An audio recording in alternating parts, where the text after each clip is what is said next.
All right, let's talk about something we all deal with, but maybe don't think about enough: disagreement. We're taught our whole lives to seek harmony, to get along. But what if all that polite nodding is actually the very thing holding our teams back?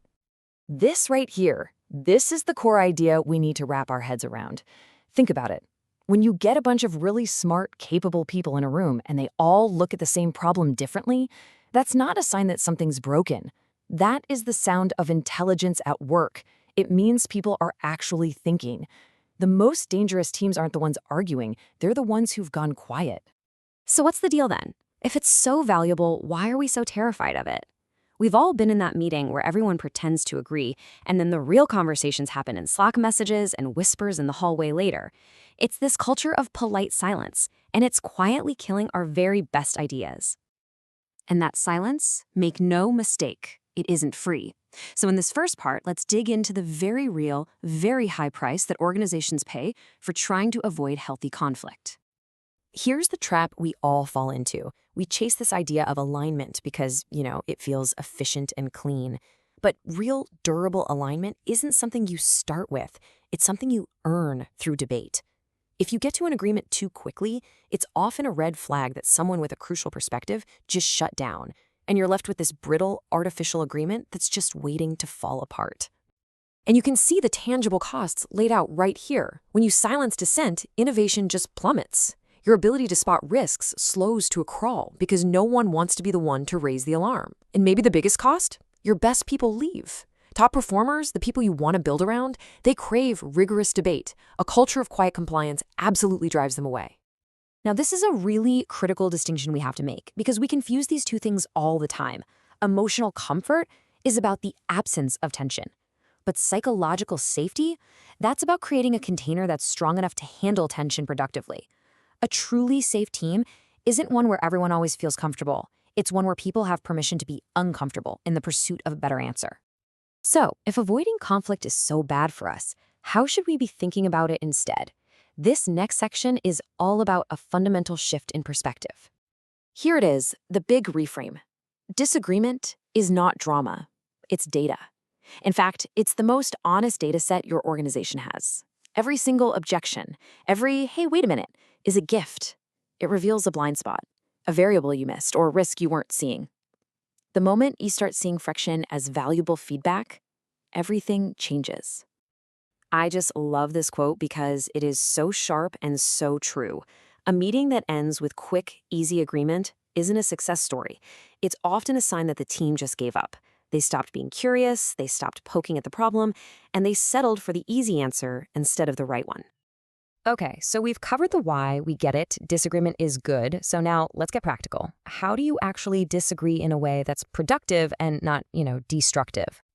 And the answer starts in a surprising place. Not with your words, but with your own biology.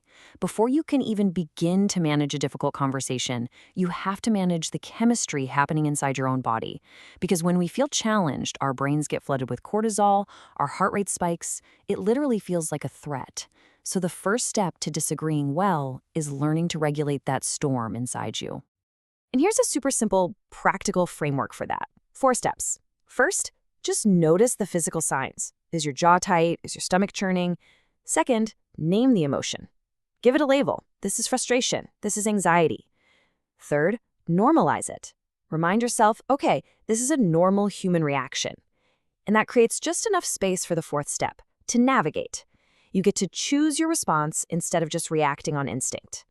So once you've got your internal state managed, then it's all about your external communication. The words you choose are incredibly powerful. They're the difference between building a bridge towards someone or just putting up another brick in the wall between you. And this is just a perfect example of that. Saying this makes no sense is a judgment. It's a wall. The conversation's pretty much over. But just look at the shift when you say, I'm not following your logic yet. Walk me through it. That's an invitation. It turns a potential attack into an act of curiosity. It signals respect, and it completely changes the dynamic of the conversation. Okay, so we've talked about individual skills, and those are essential, but they can only take you so far. To really make healthy disagreement the default, you have to build it into the actual structure of how your team works. This is such a game-changing idea. You don't create a brave culture by just trying to hire outspoken people. You create it by designing systems, an infrastructure that makes it feel normal and safe to speak up. It's a choice you make about how you want to operate. So what does that infrastructure actually look like? Well, here are some really concrete examples. You can create rituals, like Red Team Fridays, where one group's specific job is to pressure test a new idea, or a blameless post-mortem after every project. You could even hold a weekly friction hour, where dissent isn't just encouraged, it's mandatory. These rituals turn what feels like an act of individual courage into a normal, collective process. And ultimately, it all flows from leadership. This simple anecdote shows you just how powerful that is. A leader asking that one simple question, "Tell me what you disagree with," at the start of every meeting, that's a permission slip for the entire organization. It sends the clearest possible signal. Truth is more valuable here than harmony. So as we start to bring this all together, let's redefine what we're actually trying to do. When you're in a tough conversation, what's the real goal? Because the goal isn't to win. It's not about being right. It's about progress. It's about learning and uncovering blind spots and getting to the best possible answer together.